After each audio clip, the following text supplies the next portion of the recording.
L'heure est grave. Laissez-moi vous dire, laissez-moi vous annoncer que l'heure est grave. Mesdames, demoiselles et messieurs, vous qui me suivez depuis partout aux quatre coins du monde, quant à moi je vous dis, vous connaîtrez la vérité et la vérité vous affranchira. Encore une fois de plus, soyez le bienvenu sur votre chaîne Bakolo Masolo Télévision. Abonnez-vous s'il vous plaît, activez la cloche de notification. Abonnez-vous, aidez-moi en vous abonnant. S'il vous plaît, activez la cloche de notification. Aidez-moi d'activer la cloche des notifications. Le pasteur Marcelo. Mesdames, demoiselles et messieurs, qu'est-ce qui se passe? Aujourd'hui, vous allez découvrir 3 vidéos. Je vais vous balancer 3 vidéos. Ces 3 vidéos qui ne va pas me permettre à commenter encore sur ça. Vous allez tout comprendre en suivant les 3 vidéos que je vais vous proposer. Et lorsque nous voyons tout ça, j'avais dit cela. Et permettez-moi de les dire, de les redire encore. Aujourd'hui, si nous voyons tout ce qui se passe autour du pasteur Marcelo, je trouve que ce n'est pas un combat. Que le pasteur Marcelo ne vient pas dire que non, ce sont des attaques, ce sont des combats. Tout ce que je suis en train de voir. Et je vais vous montrer, je vais vous balancer 3 vidéos où vous allez comprendre que tout ça, c'est lui-même le pasteur qui a créé. Permettez-moi de vous rappeler encore comment une famille qui a perdu leur fille, après des mois, cette famille est convaincue aussi de savoir les vraies causes qui ont conduit leur fille à la mort. Cette famille veut aussi avoir la certitude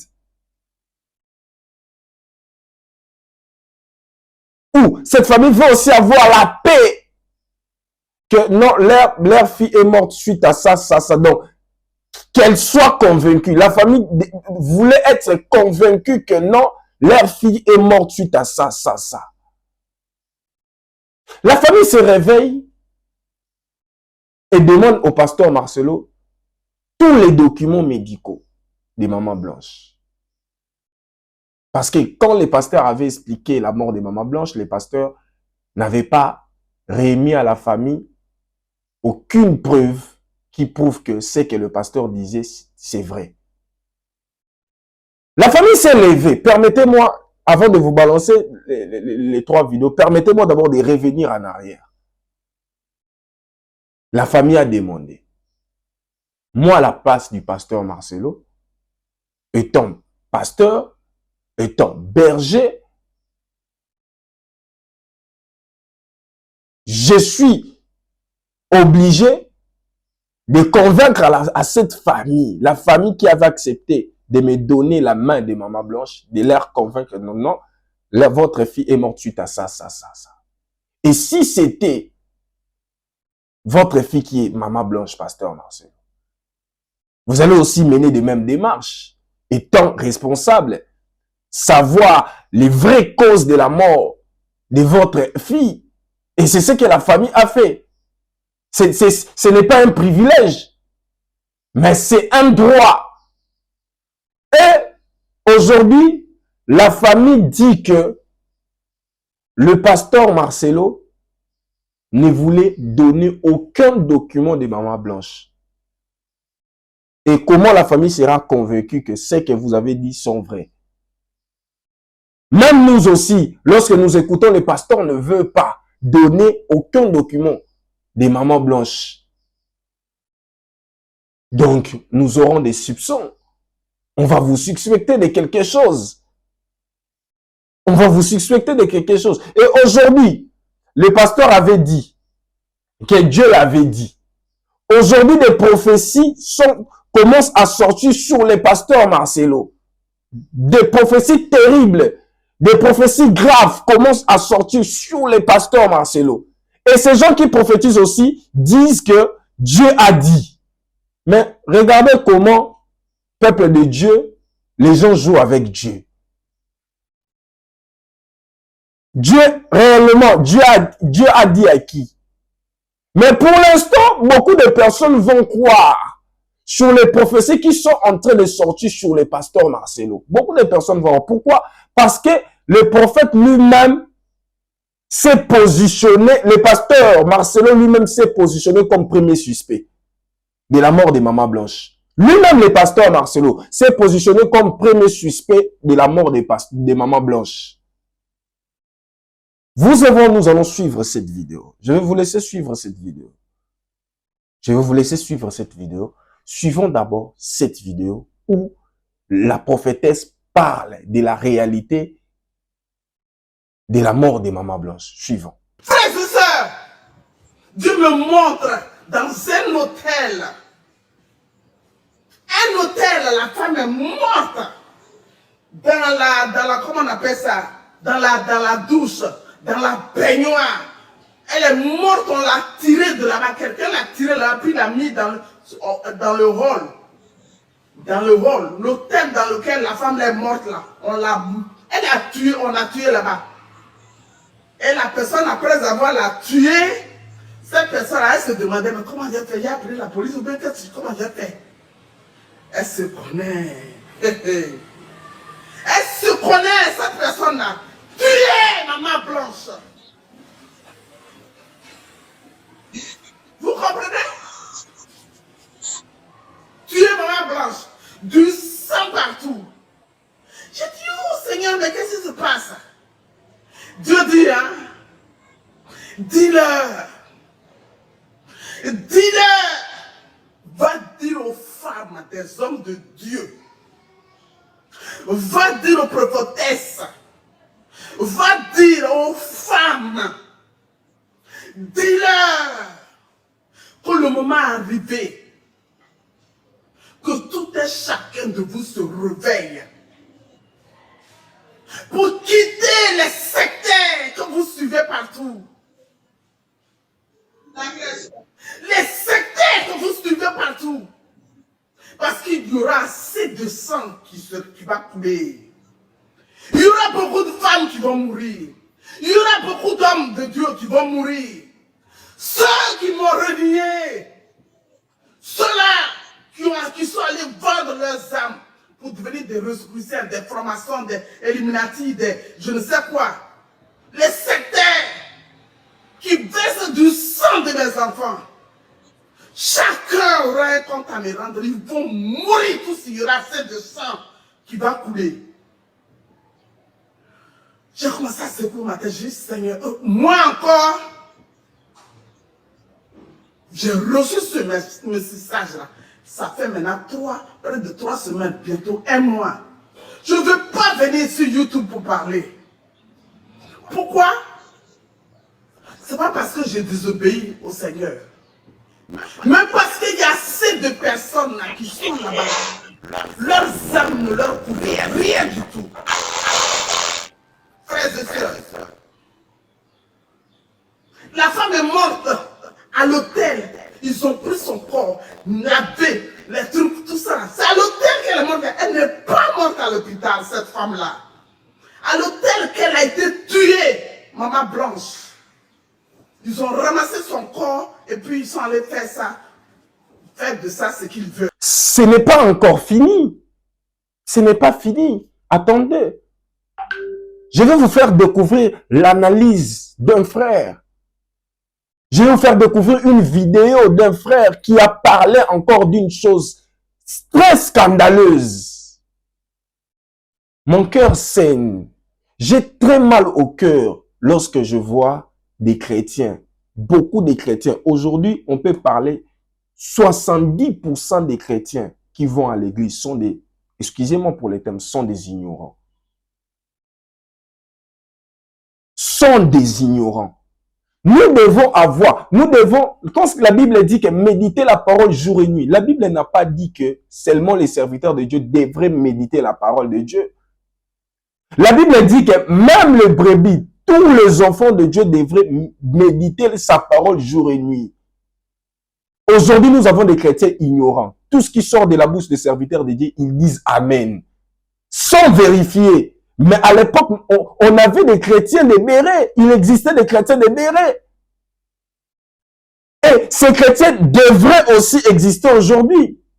Vérifiez tout ce qui sort de la bouche des serviteurs de Dieu. Le pasteur Marcelo dit dans une de ses prédications, le pasteur Marcelo dit, c'est Paul qui avait tué Étienne. Dans quel verset de la Bible où Paul avait tué Étienne?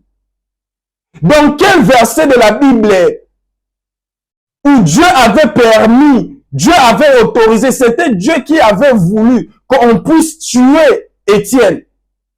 Si le pasteur interprète ces versets de la sorte, cela veut dire que c'est lui Dieu qui était l'auteur de la mort de Jean-Baptiste. C'est lui Dieu qui est auteur de la mort de tous ses serviteurs. Et il y a des chrétiens qui ont dit Amen. Suivons d'abord cette vidéo.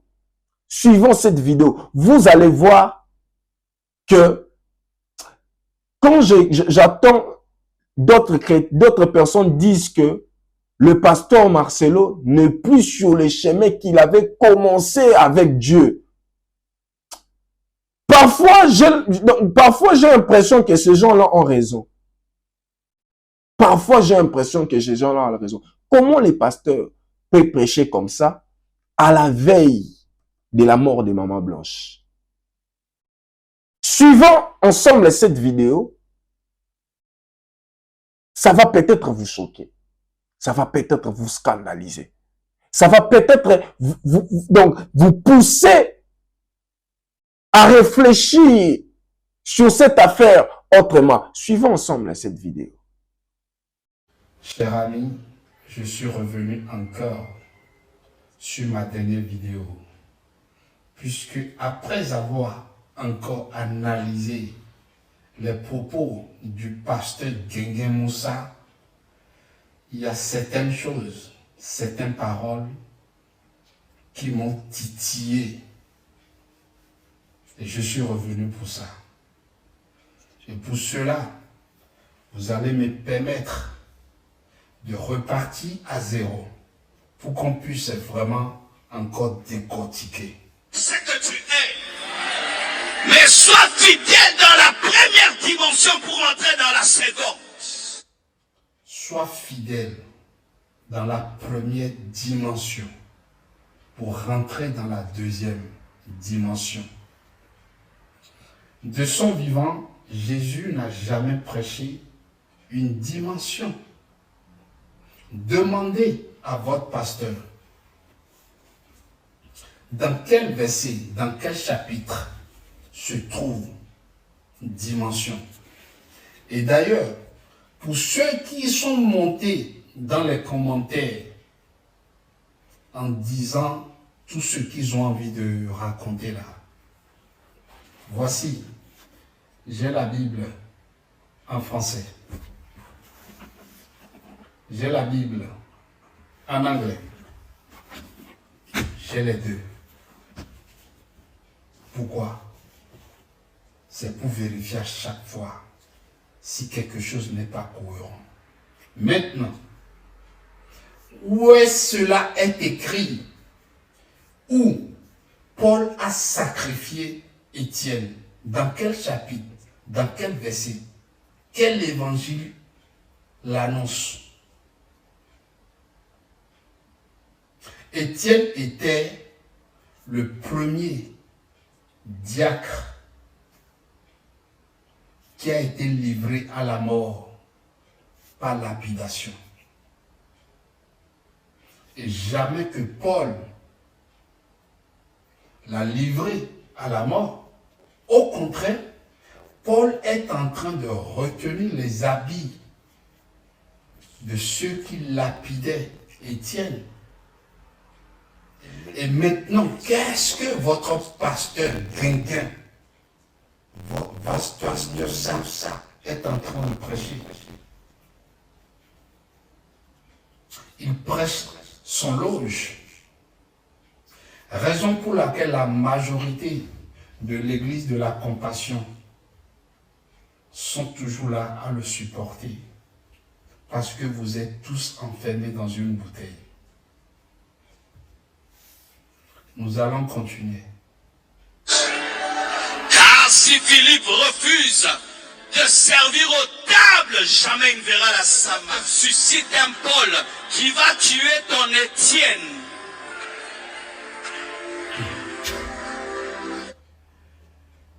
Monsieur Pasteur Guinguin, Moussa était en train de préparer les fidèles de son église au décès de Maman Blanche. C'est ce que vous ne comprenez pas. Il ne savait pas, votre pasteur Guinguin ne savait pas que ce qu'il était en train de mettre en place allait tourner au vinaigre. Jusque-là, tout ce qu'il disait, c'est préparer les fidèles de son église au décès de la pauvre dame. C'était ça. Paul tuera ton Étienne pour que tu entres dans ta destinée. Paul tuera ton Étienne. Qui est Étienne? Et d'ailleurs, la majorité parmi vous ont posé cette question. Heureusement, il y a d'autres personnes qui ont connu qui était Étienne et qui était Paul. Paul va tuer ton Étienne. Cela n'existe pas dans la Bible. Donc, je vais tuer ma femme. C'est ce qu'il est en train de dire. Qu'il va déjà sa femme. C'est ce qu'il est en train de dire. Il était en train de préparer les fidèles de son ministère. Ton Étienne, c'est quelqu'un que tu aimes. Ton Étienne, ça peut être le confort. Ton Étienne, ça peut être ta réputation. Qu'est-ce que le confort vient voir dans ce genre de propos? Qu'est-ce que ton patron a à voir dans ces propos? Vous ne comprenez pas le message. Pourtant, le message, il est clair.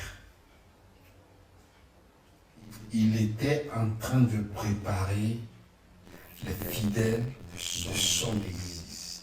Ton Étienne, ça peut être quelque chose de valeur qu'on t'arrachera pour que tu te détaches.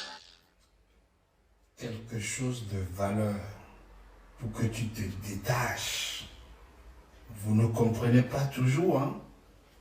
Vous ne comprenez pas toujours qu'il est en train de dire, je vais arracher ma moitié, celle qui est toujours ici devant vous avec moi. Je vais vous l'arracher. C'est son loge. C'est son loge. Et je peux vous garantir que tout ce que ce pasteur Guinguin était en train de dire, ce n'était pas lui. Hein? Ah non. Je vais vous le démontrer plus tard. Bientôt ton Étienne mourra. Bientôt, Paul viendra. Il te tuera ton Étienne. Car ta destinée est plus grande qu'avoir Étienne.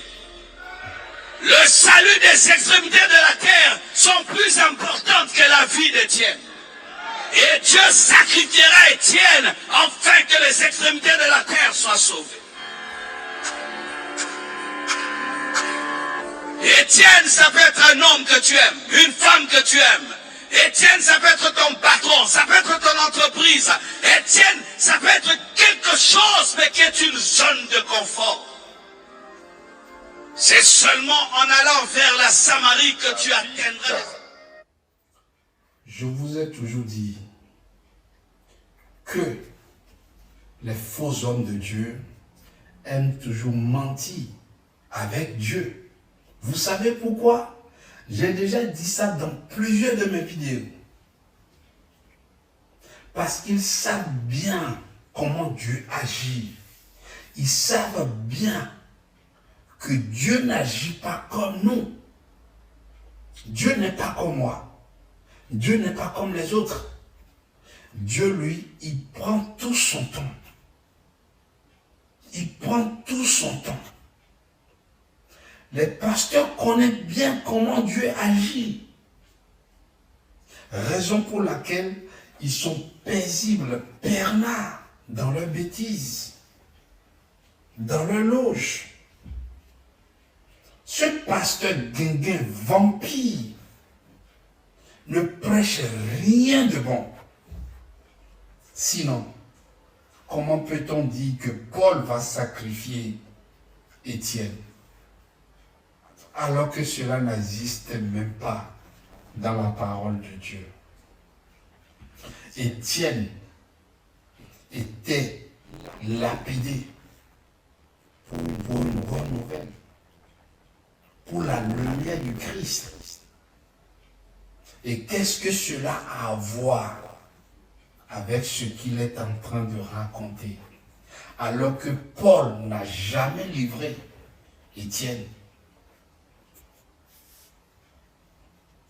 Si vous lisez la Bible, vous comprendrez à chaque moment lorsque vos faux hommes de Dieu vous ramènent dans l'obscurité.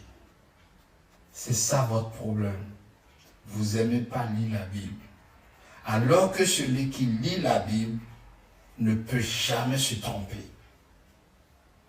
Heureusement que tout le monde n'est pas mouton. Heureusement qu'il y a des gens qui ont été déjà affranchis et que la lumière marche avec. Raison pour laquelle votre pasteur guinguin est dans de confusion totale.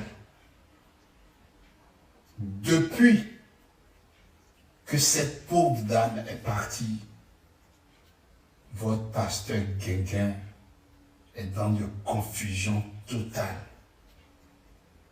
Un pasteur, un homme de Dieu soi-disant, mais qui fait des choses horribles.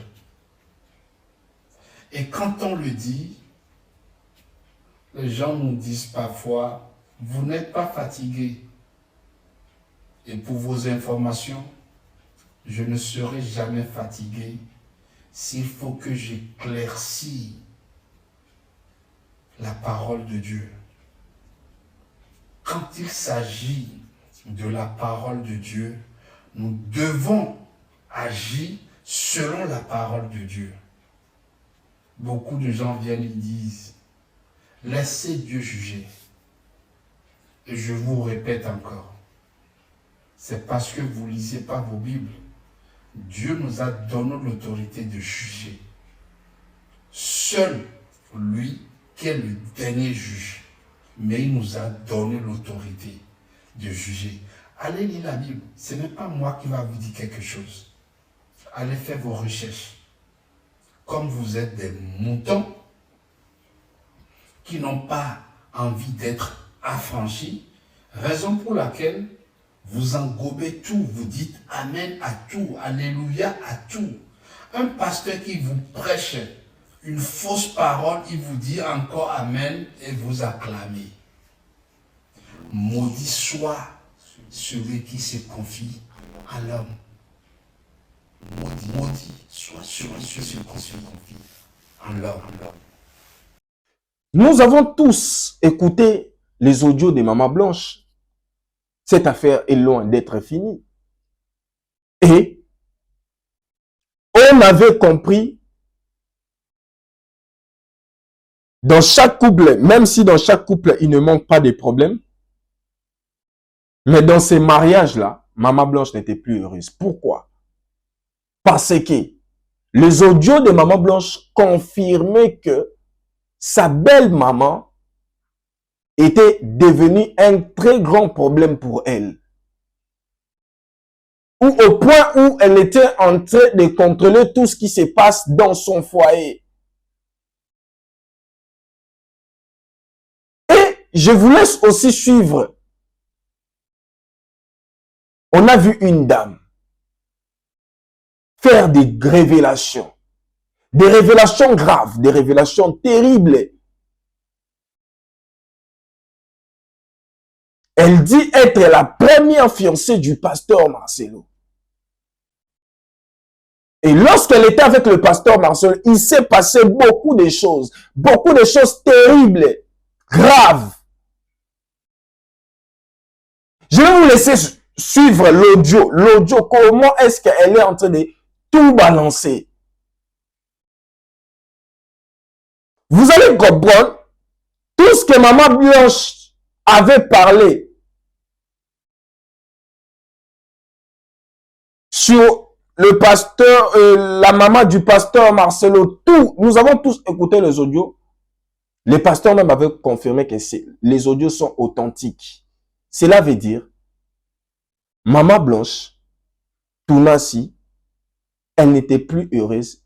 On avait compris que Maman Blanche Tounassi voulait chercher une porte de sortir. Et je vous laisse suivre. Je vous laisse vraiment suivre cet audio. Suivons ensemble cet audio. Dans cette émission, nous parlons de la première fiancée du pasteur Marcelo Tounassi, qui répondait au nom de Fifi Makengele.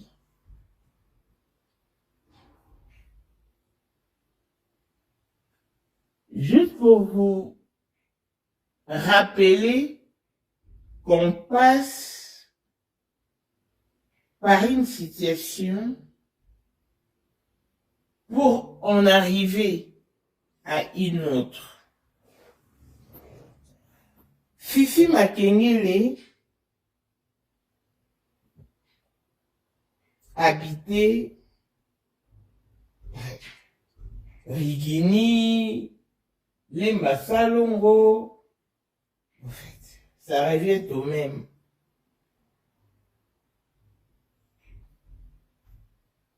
Ils étaient propriétaires de la chambre froide Mimokine. Son père était friqué. Elle avait son grand frère qui répondait au nom de Wadon Makengele, qui vit actuellement à Londres.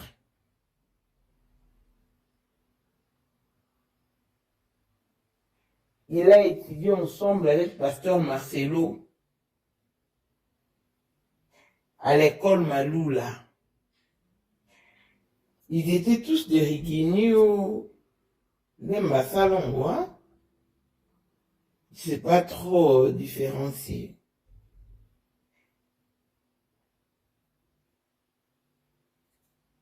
À l'époque, l'avenue du pasteur Marcelo était située sur le boulevard Bypass. Il y avait un triangle. Dans l'enceinte du triangle, il y avait une station Fina.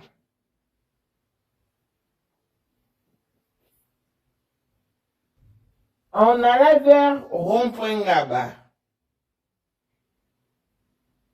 En quittant la station Fina, c'était l'église du pasteur Louvois et Kaola. Et après l'église du pasteur Louvois et Kaola, c'était l'église du pasteur Marcelo.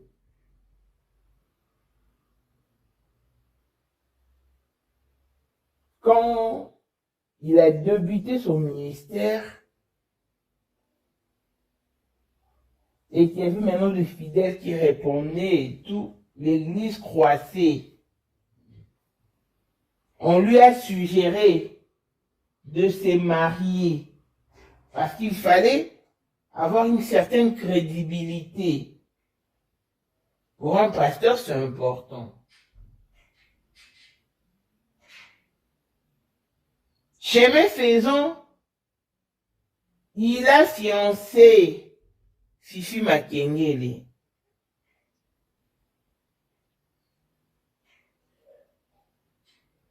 C'était par l'entremise de son frère Ouadon, où ils étaient déjà copains, copines auparavant. En tout cas, ça, personne ne savait. Mais au moins, quand il a proposé, il a demandé la main de Fifi Makengele, et celle-ci avait donné son accord.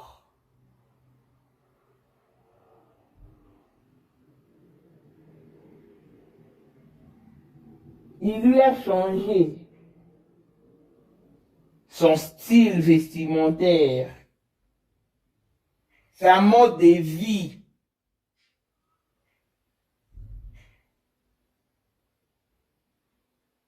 En tout cas, Fifi Makengele s'était réellement convertie en une maman pasteur. Les relations évoluaient parfaitement bien. Jusqu'au moment d'officialiser l'engagement, parce que toute l'église savait que Fifi Makengele était la fiancée du pasteur. Ils étaient ensemble, ils faisaient des courses ensemble. En tout cas, ils étaient ensemble. Mais les gens ne savaient pas s'ils étaient déjà arrivés au cours des grands. S'ils avaient déjà goûté aux fruits défendus, ça, personne ne savait quoi que ce soit. Au moment d'officialiser seulement leur engagement, c'est alors que la maman du pasteur Marcelo s'est levée et s'est opposée. Vous savez pourquoi? Il a dit à son fils, non, tu ne peux pas épouser une fille mère. Parce qu'à l'époque, Fifi Makengele était déjà mère. Elle a fait un enfant, c'est une fille, un enfant, avec l'un des enfants de la famille Gabembo qui habitait au Sirigini. Et la famille Gabembo, je vais vous référer au feuilleton Julien Ngoy, tourné par Sylvie Ferley.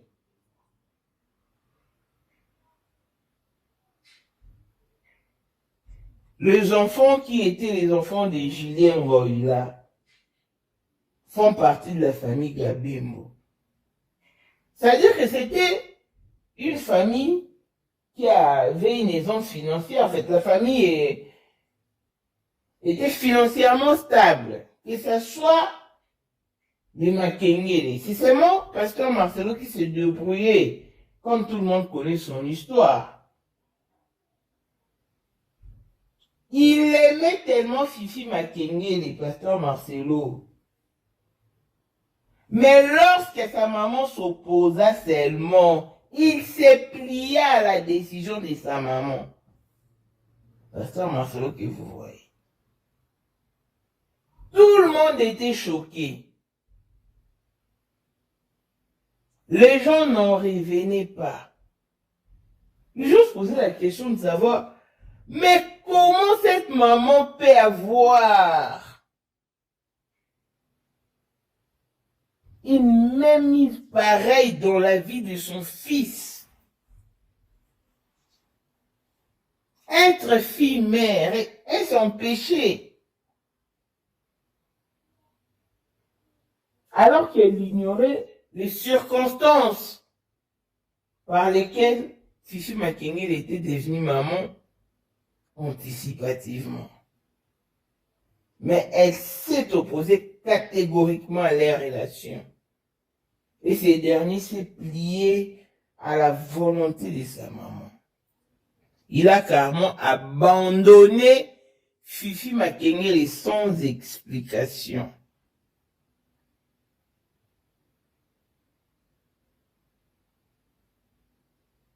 Il est resté ainsi et 2 ans après, il rencontra maintenant Blanche. Et pour couvrir sa naïveté, il devait inventer une histoire à l'époque, comme quoi que Fifi Makengele était une sorcière, c'est ce que le pasteur Marcelo a raconté. Elle avait des puissances maléfiques pour bien asseoir son histoire. En tout cas, les gens étaient choqués. Dieu, par sa miséricorde, a fait que Fifi soit mariée. Elle est en vie, en parfaite santé, très belle femme, épouse et mère. Elle habite au Canada. Et elle sert Dieu. Maintenant, les enfants de Rigini et Salon, les ressortissants de Rigini et Salon disent, maman, nous bénissons Dieu pour le refus, pour l'opposition de la maman de Marcelo à l'engagement de Marcelo et de Fifi Gabé et Fifi Makengele. Sinon, c'est serré. Fifi Makengele qui serait partie à la place de Blanche. On aurait perdu notre fille, notre enfant, des Rigini, des Salons. Le propriétaire, parce que son père fut propriétaire de la chambre froide Mémokine. Ah non. Et d'autres personnes à l'époque trouvaient aussi la décision de la maman de Marcelo normale parce qu'il se disait aussi, ah, mais Marcelo aussi est encore jeune. Hein, qu'il épouse déjà une fille mère, bien que la fille était trop belle, elle était vraiment canon et tout, mais, et après, ils ont compris que Dieu a épargné Fifi Makengele d'une manière ou d'une autre.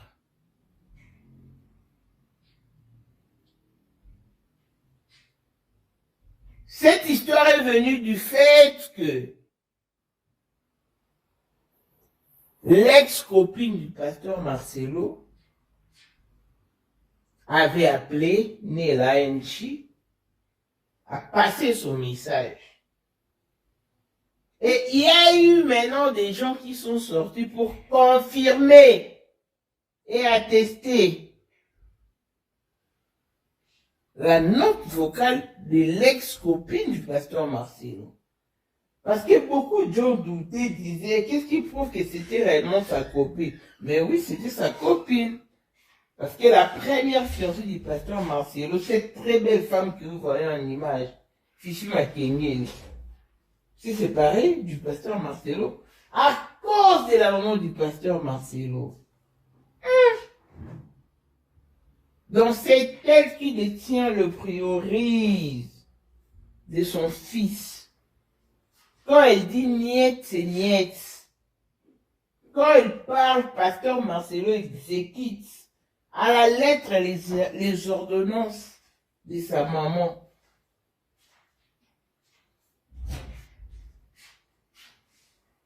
Quand Blanche est rentrée dans son mariage, elle était heureuse au début.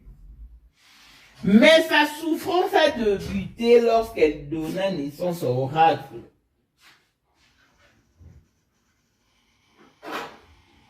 Simplement parce que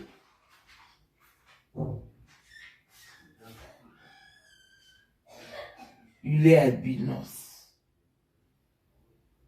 Blanche était maltraitée dans la famille des Marcelo.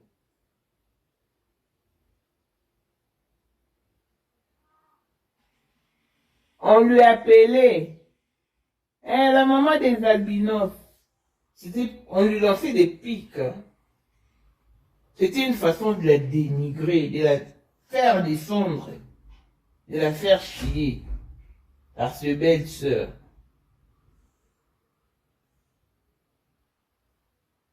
La maman des albinos. Et quand elle a encore accouché de Choukrani,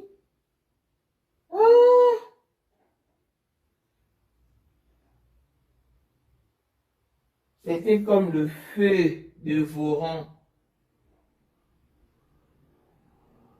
Voilà pourquoi elle disait un jour que Chufra était venu par erreur. C'est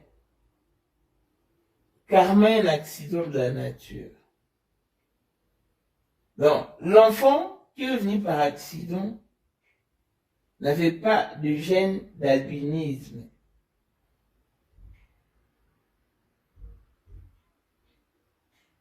Voilà pourquoi il y a un décalage, un écart d'âge entre Choukrani et Chifra.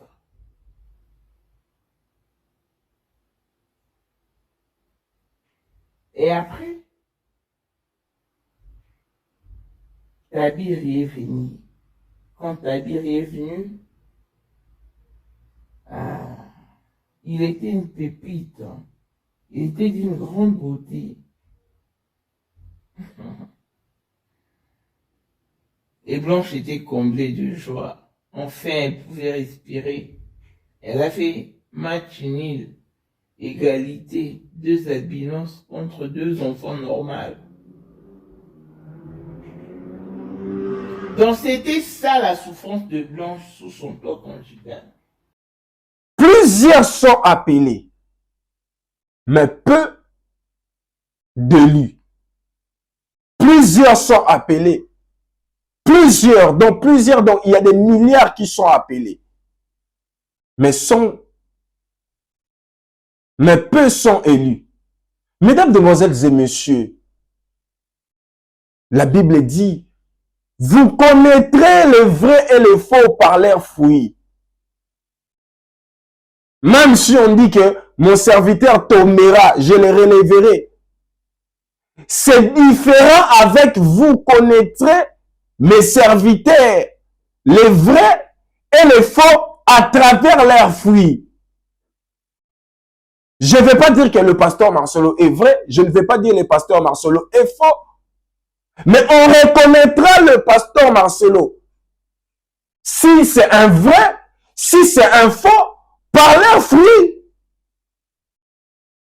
Tout ce qui se passe au milieu de pasteurs, tout ce qui se passe au milieu de prophètes, tout ce qui se passe au milieu des serviteurs de Dieu, même Dieu sont contre eux.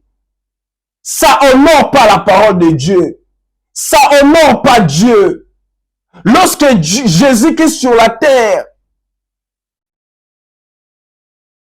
était en train d'exercer son ministère, il a exercé son ministère d'une manière qu'il est un modèle, il est un exemple à suivre.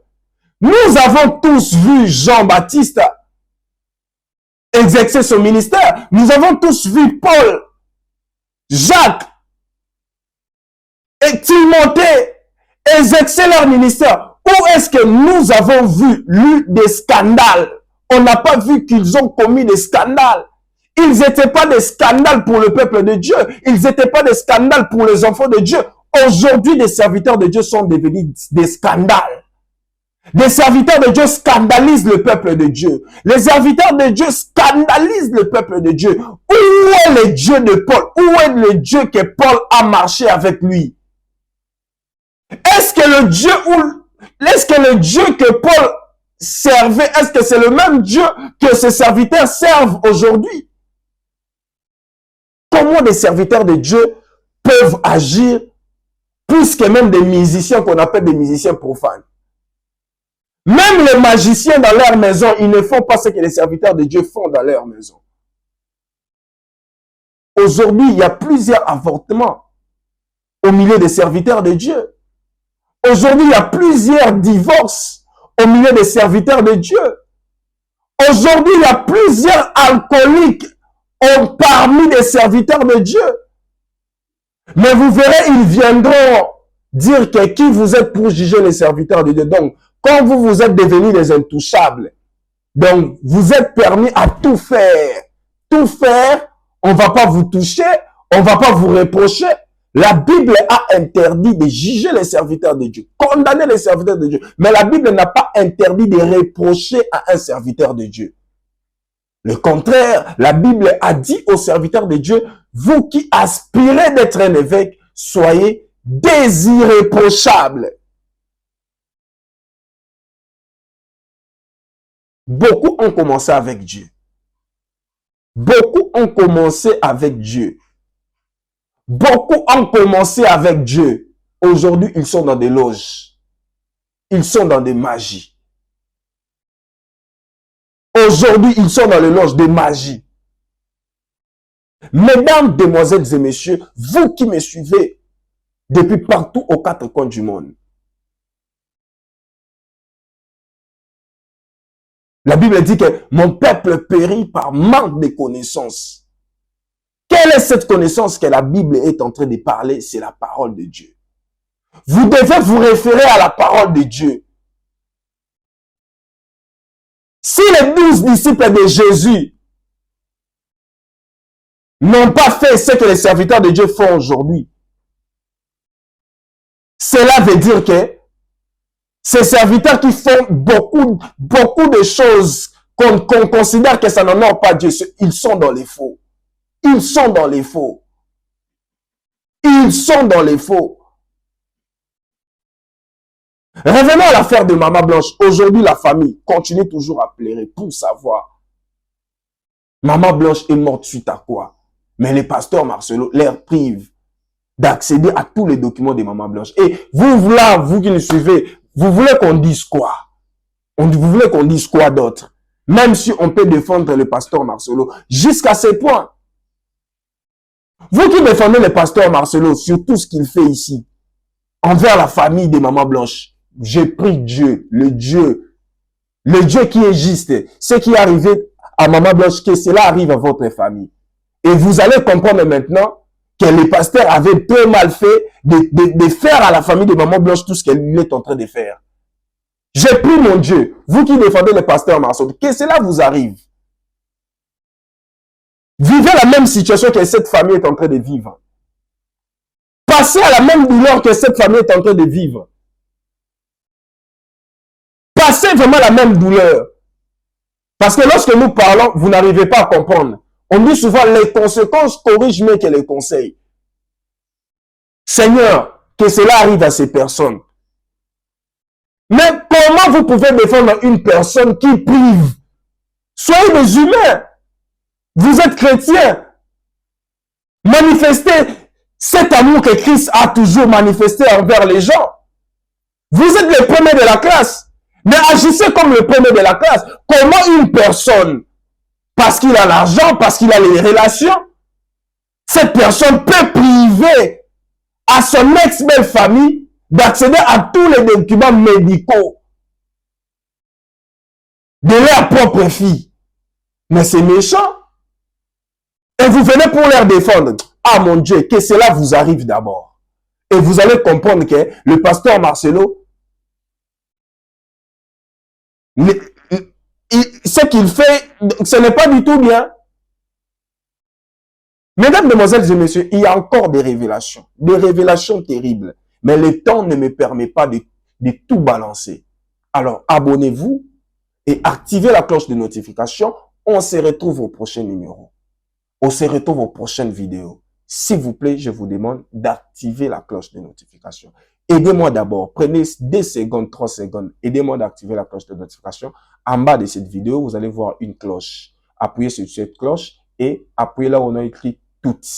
Donc, aidez-moi d'activer la cloche de notification. Quant à moi, je vous dis, c'était votre jeune journaliste, chef Mukwaya Jonathan. Vous connaîtrez la vérité et la vérité vous affranchira. Aimez la vidéo, partagez la vidéo.